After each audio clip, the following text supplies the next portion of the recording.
The Assembly will hear an address by His Excellency James Marape, Prime Minister of the Independent State of Papua New Guinea. I request protocol to escort His Excellency and invite him to address the Assembly.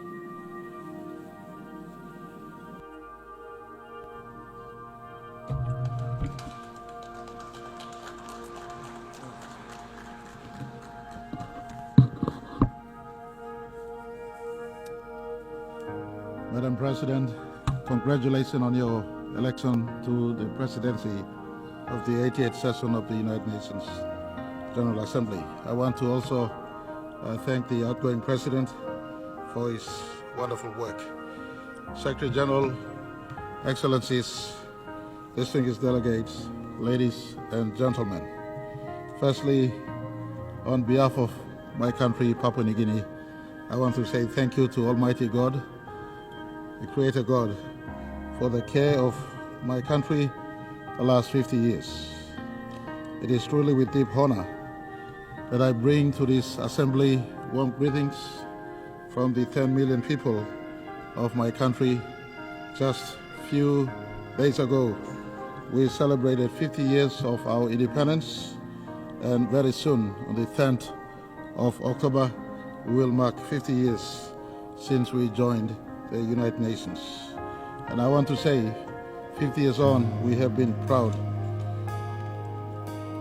participant in the United Nations family, and we have stood to the principles of the United Nations Charter. Deep in the core of my nation's continued success, we have maintained our nation under our Constitution. At independence, the founding fathers and mothers of Papua New Guinea gave us a single constitution, something that we value to the core. Our constitution has kept our diversity together. It protects total human rights, affirms our Christian heritage, it guides the way we live and govern. Despite being Christian, for instance, we protect the freedom of religion of every sort in our country. It safeguards our culture and it protects our environment. Papua New Guinea is home to extraordinary diversity. Since time past, over 1,000 tribes have lived, over 850 languages thrive in the 600 islands that we call Papua New Guinea today. It is this one constitution that binds my country into a symphony of one nation, one people, one country. And I want to say thank you very much to the fathers of my country and to the mothers of my country who have given this wonderful constitution that protects the democracy we have today. I want to also acknowledge the work of our churches, who alongside state has delivered education, health, and community services that has contributed to holding my country together. For this, we are forever grateful. I want to say deep in the heart of this constitution, it preserves human rights and human dignity. And we coexist amongst ourselves. You look into PNG today, we got mosques for our Muslim brothers and sisters. We have Hindus who practice their Hindu faith. We have many religions in our country.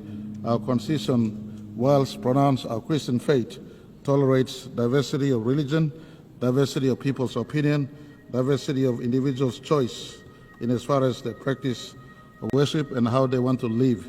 In a world of so much divergence, Papua New Guinea has one or two lessons to teach the world. One of them is living amidst diversity, coexisting and living in unity.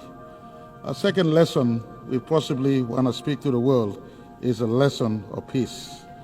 Papua New Guinea, like many parts of the world, also has known conflicts for a decade. In fact, 14 years after independence in 1975, Bougainville Island in our country suffered extreme violence. But through dialogue under the oversight of United Nations, we've achieved the 2001 Bougainville Peace Agreement. And since then, I am happy to say not a bullet has been fired since the peace agreement was signed. We continue to resolve questions around Bougainville's future through dialogue, our Melanesian conscience, our Christian brotherhood sitting together on the table, and through our consensual process. And I want to say, Bougainville reminds us that peace can be achieved. In a world today where we struggle to find peace, I want to say peace can be found on the table of peace. I remind all who are in conflict, different conflicting parties, needless to name, peace can be found. Why don't you give peace a go? Sit on the table of peace.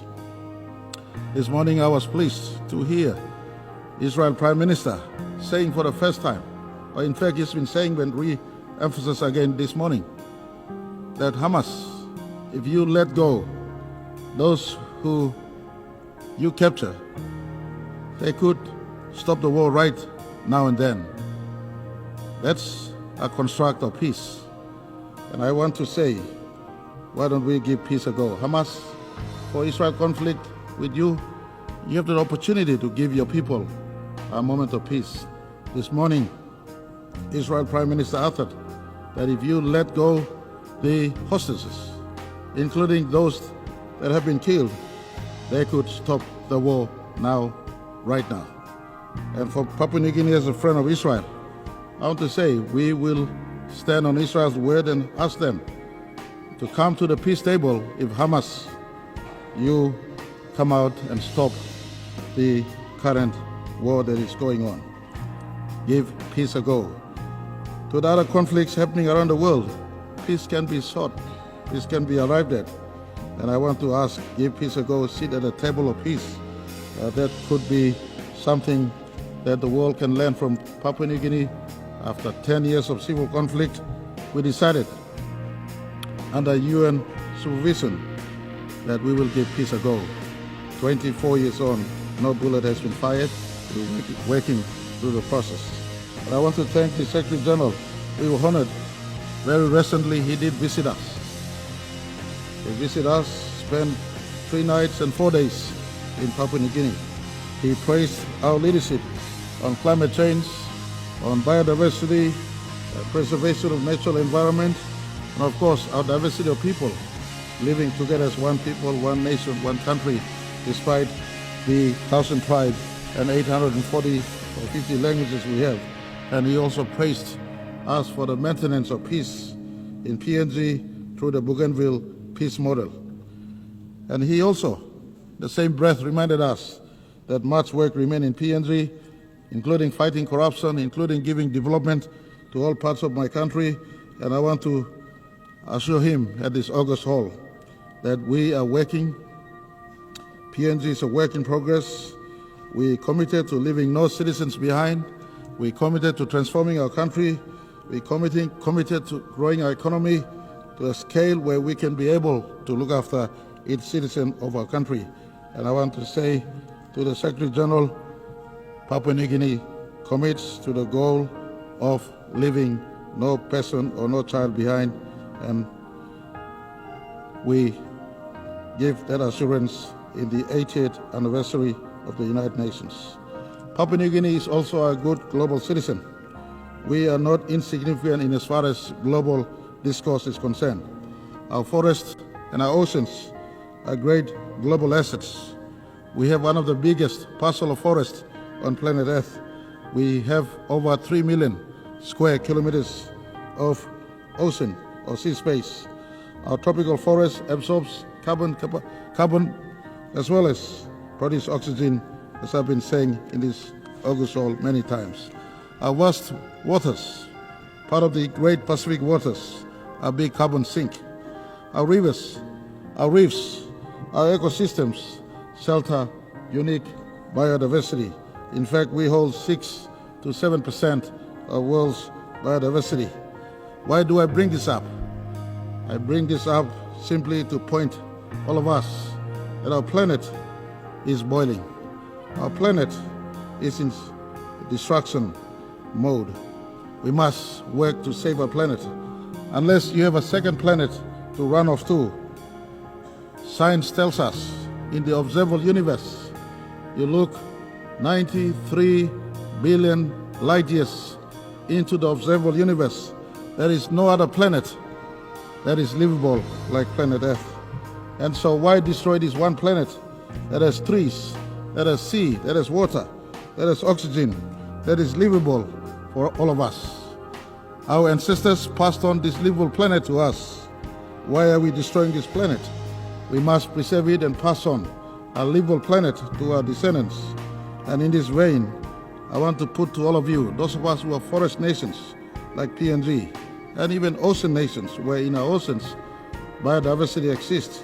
PNG, with many of our Pacific Island nations, including Australia, home to one of the largest, in fact the largest coral sea, the Coral Triangle passes through our waters. We, custodians of these global resources, ask the big carbon footprint holders, especially the G20s and the industrial nations, cut your emissions. Reform the global financial system to support those of us who hold biodiversity and are biodiversity nations, and take responsibility for your carbon footprint. Unless, and again, you have a second planet to run off to. Doesn't matter what Elon Musk does. You can look to the outer space in your lifetime. It is not feasible to fly to the nearest planet. And so let's save this one planet we have. As we face COP30 in Brazil, Papua New Guinea offers support to forest nations and ocean nations to talk about sustainable development and just due in as far as us maintaining our forest is concerned. Our carbon footprint is minimal. PNG, for instance, produces 10 million metric tons of carbon a year, yet we subsume over 100 million metric tons of carbon. Someone producing those excess carbon out there must assist me preserving my forest or our forest for the upkeep of our planet. This is a conversation very close to all of us, and I want to put to all of us in this session. This planet is destroyed. Doesn't matter what you say. Don't live in ignorance. Ask your own scientists. Scientists and scientific finding tells us our planet is warming. In fact, it is boiling as we speak. And I want to ask that the United Nations, in fact, Secretary General, His Excellency Antonio Guterres has been a strong advocate in this space. Why don't we come out and support him fully? And on this, I want to thank the United Nations for continual embrace of Papua New Guinea's aspirations and views since 1975. I want to say thank you to all our bilateral partners and multilateral partners for standing with us since 1975. I want to thank Australia for being our strongest bilateral partner to date, including allowing us to be independent peacefully in 1975. I want to say thank you to all investors who've stood with PNG since 1975. Most of you know my line of thought. It is not aid and grant, but trade for PNG as we build our economy to sustain the over 10 million people that stays and call PNG home. I want to thank all NGOs and churches and individuals for their enduring support to my country in our 50th year of independence and democracy. Your solidarity has kept Papua New Guinea united thus far. In closing, I want to say 50 years ago we entered this assembly as one of the youngest members. Today, 50 years on, we stand tall as a free, vibrant democracy, nation that is still united amidst our diversity, resilient and strong, working to grow our economy so that our people can be prosperous and to improve our region as well as contribute to the world around us. On behalf of Papua New Guinea, I want to congratulate the United Nations for turning 80 this year, and to the world. 80 years may have passed. Some things don't change. Core values of humanity don't change. The United Nations is the meeting place of the diversity we have called planet Earth, rather. Papua New Guinea has diversity in ourselves. Our diversity finds our meeting place in our national parliament, in our constitution. Likewise for humanity. Many of you may think that the United Nations is irrelevant, but Papua New Guinea at the 80th year of United Nations, I want to say the Charter is relevant. We must keep the sanctity of the United Nations running. In this place, humanity can meet. In my closing message, I want to say, unity can be found in diversity, like PNG maintains our unity in diversity. It is better together than being alone. Peace is built and sustained through dialogue and not through war. This one planet must be preserved for all generations. Thank you very much. Thank you too much. On behalf of Papua New Guinea, I say thank you all for listening.